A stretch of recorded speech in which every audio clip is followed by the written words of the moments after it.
নমস্কাৰ সকলোকে স্বাগতম জনাইছো আমাৰ চেনেলৰ অন্য এটা ভিডিঅলৈ আৰু আজি প্ৰথম কোৱেশ্চনটো হ'ল অসমৰ প্ৰথম ঐতিহাসিক বংশৰ নাম কি শুদ্ধ অপচনটো হ'ব অপচন এ বৰ্মন অসমৰ প্ৰথম ঐতিহাসিক বংশৰ নাম হ'ল ব্ৰহ্মণ বংশ নেক্সট কোৱেশ্চন তলৰ কোনখন মহাকাব্যক অসমৰ প্ৰাক ঐতিহাসিক যুগৰ সৰ্বোচ্চ উচ্চ বুলি গণ্য কৰা হয় শুদ্ধ অপচনটো হ'ব অপচন বি কালিকা পুৰাণ নেক্সট কোৱেশ্চন বিটিএটিৰ মুখ্য কাৰ্যালয় ক'ত অৱস্থিত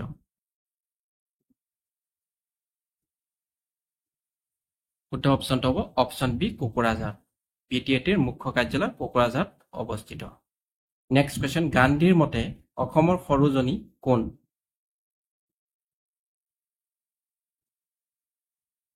শুদ্ধ অপচনটো হ'ব অপচন এ ভানুমতী তালুকদাৰ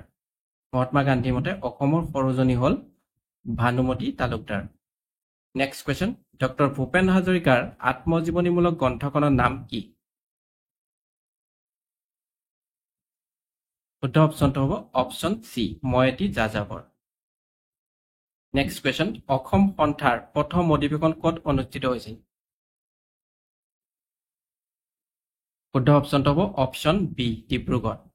অসম সন্থাৰ প্ৰথম অধিৱেশন অনুষ্ঠিত হৈছিল ডিব্ৰুগড়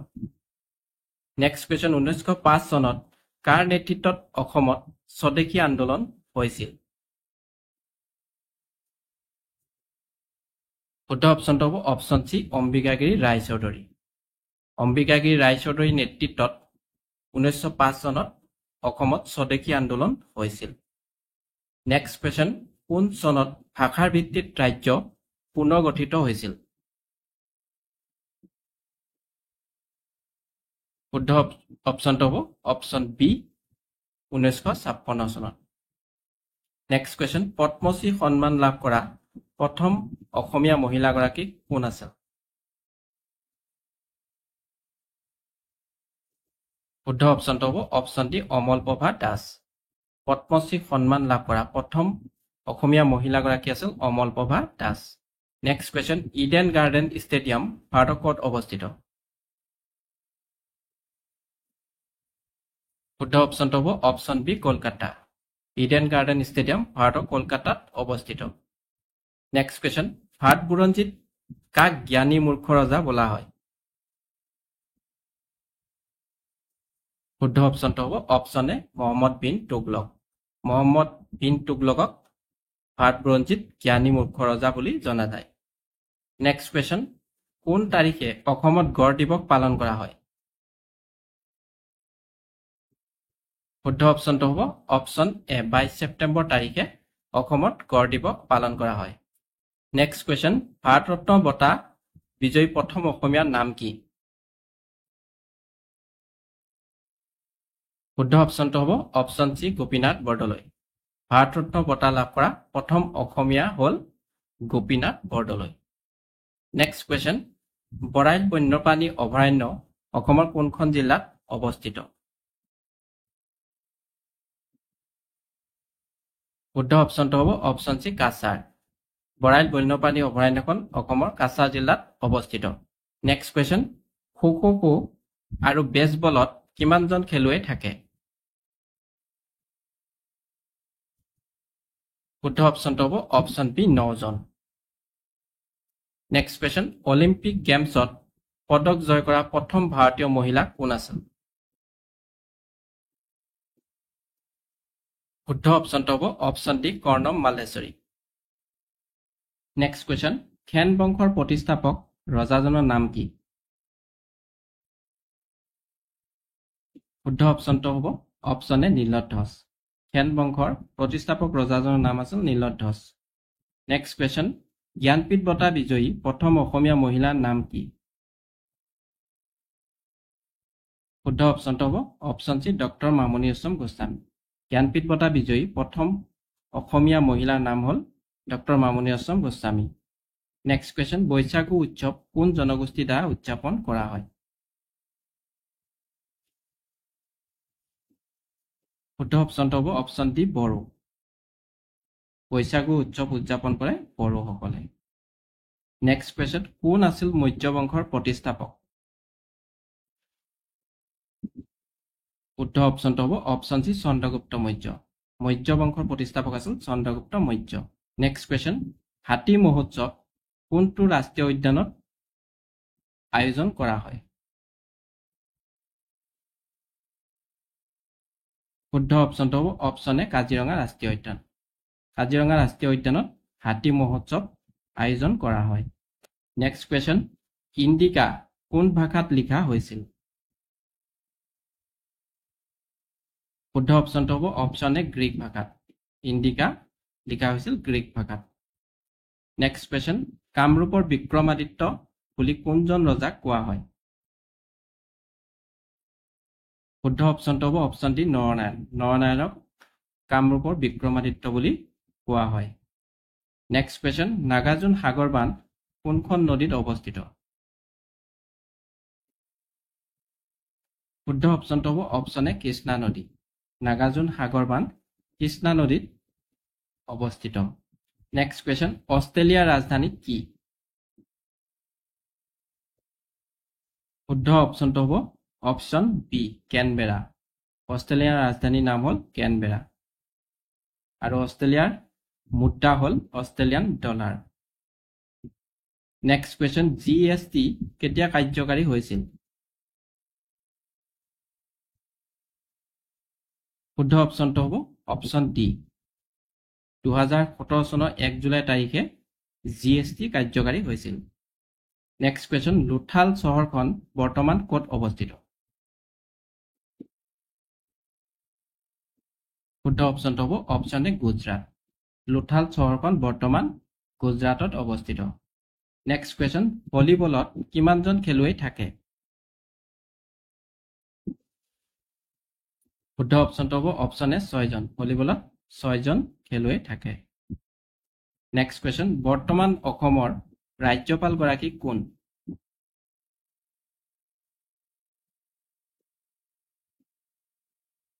শুদ্ধ অপশ্যনটো হ'ব অপশ্যন ডি লক্ষ্মণ প্ৰসাদ আচাৰ্য বৰ্তমান অসমৰ ৰাজ্যপাল গৰাকী হ'ল লক্ষ্মণ প্ৰসাদ আচাৰ্য নেক্সট কোৱেশ্চন সৰ্বপ্ৰথম বিশ্বকাপ ফুটবল কেতিয়া খেলা হৈছিল শুদ্ধ অপশ্যনটো হ'ব অপশ্যন এ 1930 চনত নেক্সট কোৱেশ্চন ফুটবল হকি আৰু ক্ৰিকেটত কিমানজন খেলুৱৈ আছে শুদ্ধ অপশ্যনটো হ'ব অপশ্যন এ 11 জন নেক্সট কোৱেশ্চন কলম্বিয়াৰ ৰাজধানী কি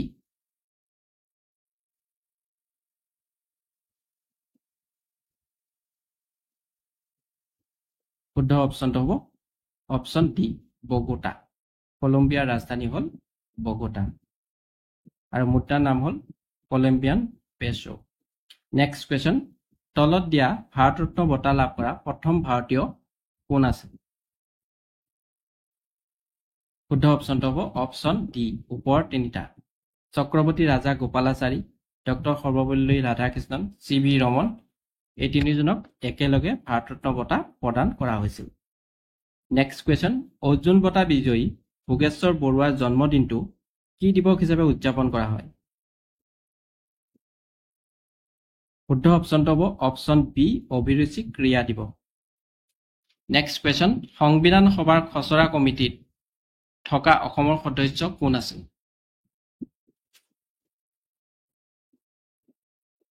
শুদ্ধ অপশ্যনটো হ'ব option A Syed Muhammad Saadulla next question অসমৰ প্ৰথম ভাৰতীয় জিলা দণ্ডাধীশ কোন আছিল শুদ্ধ অপশ্যনটো হ'ব অপশ্যন এ আনন্দৰাম বৰুৱা অসমৰ প্ৰথম ভাৰতীয় জিলা দণ্ডাধীশ আছিল আনন্দৰাম বৰুৱা নেক্সট কোৱেশ্চন ভাৰতৰ প্ৰথম স্বাধীনতা সংগ্ৰাম কিমান চনত আৰম্ভ হৈছিল শুদ্ধ অপশ্যনটো হ'ব অপশ্যন বি 1857 চনত ভাৰতৰ প্ৰথম স্বাধীনতা সংগ্ৰাম আৰম্ভ হৈছিল 1857 চনত নেক্সট কোৱেশ্চন এভাৰেষ্ট শৃংগ দুবাৰকৈ আৰোহণ কৰা প্ৰথম মহিলা পৰ্বত আৰোহী গৰাকী কোন আছিল শুদ্ধ অপশ্যনটো হ'ব অপশ্যন চি সন্তোষ যাদৱ নেক্সট কোৱেশ্চন অসমৰ উত্তৰ দিশত কোনখন ৰাষ্ট্ৰ অৱস্থিত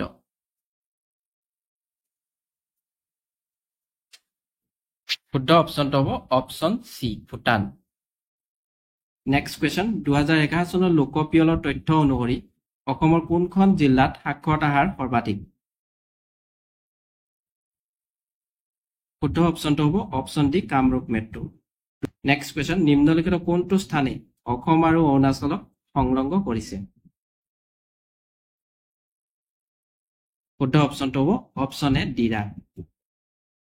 নেক্সট কুৱেশ্যন বিশ্ব ওজন দিৱস ৱৰ্ল্ড ওজন ডে কোন তাৰিখে পালন কৰা হয় শুদ্ধ অপশ্যনটো হ'ব অপশ্যন চি 16 ছেপ্টেম্বৰ তাৰিখে বিশ্ব ওজন দিৱস হিচাপে পালন কৰা হয় নেক্সট কুৱেশ্যন অসমৰ কোনটো সম্প্ৰদায়ৰ লোকে কৰম পূজা পালন কৰে শুদ্ধ অপশ্যনটো হ'ব অপশ্যন বি চাহ জনজাতি লোকসকলে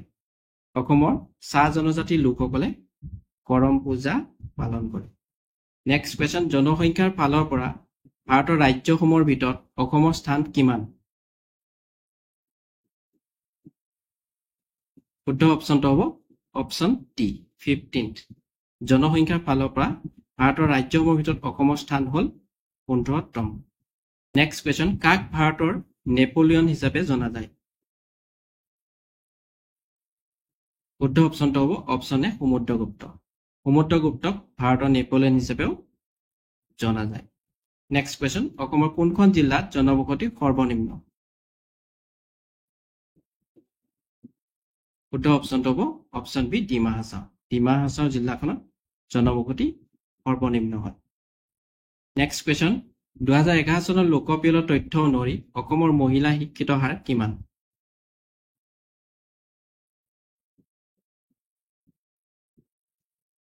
শুদ্ধ অপশ্যনটো হ'ব অপশ্যন বি 66.27%। নেক্সট কুৱেশ্যন বৰাক নদীৰ উৎপত্তি কোন ঠাইৰ পৰা হৈছে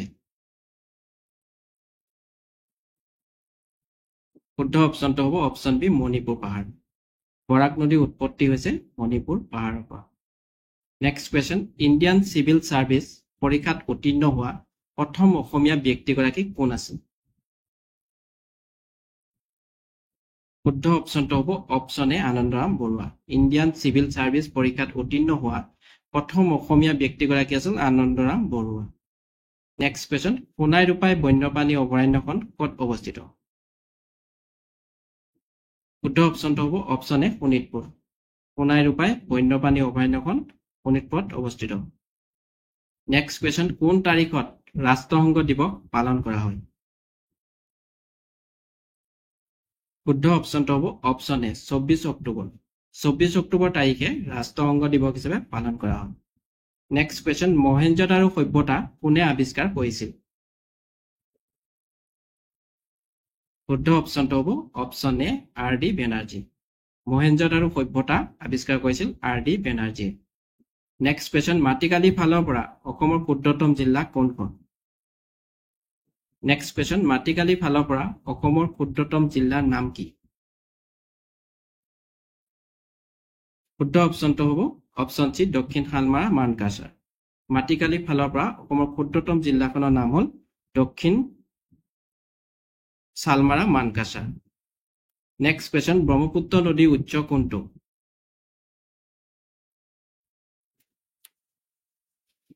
শুদ্ধ অপশ্যনটো হ'ব অপশ্যন চি চেমায়ুংডং গ্লেচিয়াৰ ব্ৰহ্মপুত্ৰ নদীৰ উৎস হৈছে চেমায়ুংডং গ্লেচিয়াৰ নেক্সট কুৱেশ্যন ডিব্ৰু-চৈখোৱা ৰাষ্ট্ৰীয় উদ্যান ক'ত অৱস্থিত শুদ্ধ অপশ্যনটো হ'ব অপশ্যন চি ডিব্ৰুগড় আৰু তিনিচুকীয়া ডিব্ৰু-চৈখোৱা ৰাষ্ট্ৰীয় উদ্যানখন ডিব্ৰুগড় আৰু তিনিচুকীয়া জিলাত অৱস্থিত নেক্সট কুৱেশ্যন কোন তাৰিখে ভাৰতবৰ্ষত গণৰাজ্য দিৱস পালন কৰা হয় শুদ্ধ অপশ্যনটো হ'ব অপশ্যন বি 26 জানুৱাৰী তাৰিখে ভাৰতবৰ্ষত গণৰাজ্য দিৱস পালন কৰা হয় নেক্সট কুৱেশ্যন কোন চনত ডক্টৰ ভূপেন হাজৰিকাৰ মৃত্যু হৈছিল শুদ্ধ অপশ্যনটো হ'ব অপশ্যন এ 2011 চনৰ 5 নৱেম্বৰ তাৰিখে ডক্টৰ ভূপেন হাজৰিকাৰ মৃত্যু হৈছিল নেক্সট কুৱেশ্যন, বিশ্ব এইডছ দিৱস ৱৰ্ল্ড এইডছ ডে কোন তাৰিখে পালন কৰা হয়? শুদ্ধ অপশ্যনটো হ'ব অপশ্যন এ 1 ডিচেম্বৰ। 1 ডিচেম্বৰ তাৰিখে বিশ্ব এইডছ দিৱস হিচাপে পালন কৰা হয়। নেক্সট কুৱেশ্যন, আফগানিস্তানৰ ৰাজধানী কি? শুদ্ধ অপশ্যনটো হ'ব অপশ্যন এ কাবুল। আফগানিস্তানৰ ৰাজধানীৰ নাম হ'ল কাবুল। নেক্সট কুৱেশ্যন, অসমৰ নিম্নলিখিত কোনখন ঠাইক জাউতিযুগীয়া প্ৰেমৰ চহৰ বুলি জনা যায়? শুদ্ধ অপশ্যনটো হ'ব অপশ্যন চি তেজপুৰ। তেজপুৰখনক জাউতিযুগীয়া প্ৰেমৰ চহৰ বুলি জনা যায়।